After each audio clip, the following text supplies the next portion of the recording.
Ingon dire sa King James Version, Isaiah 66:17 no? O, sana ko. Ato arong klarohon. Okay.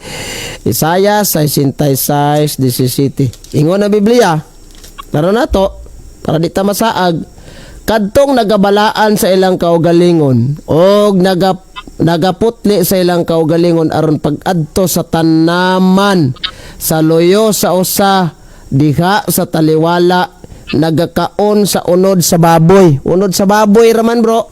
Pwede ra ta makakaog tambok og laman loob kay unod sa baboy ra gidili. Unod sa baboy raman bro.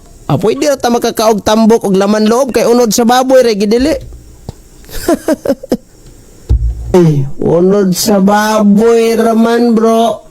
Pwede ra ta makakaog tambok og laman loob kay unod sa baboy ra gidili.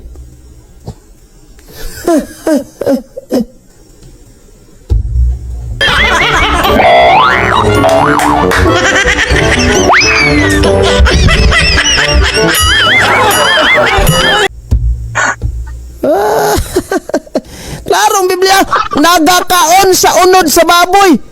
Ang tambok pwede na.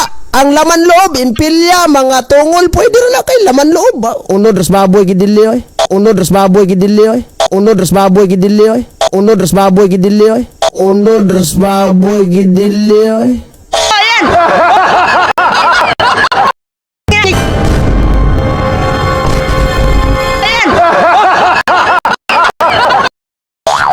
Okay, so na po na.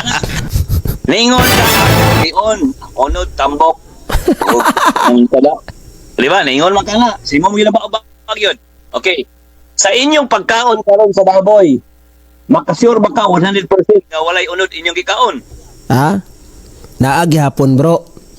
Pero kay inyo maning gisubay kaha ang Biblia, ang klaro giingos Biblia unod ras baboy ang gidili oy. Agoy.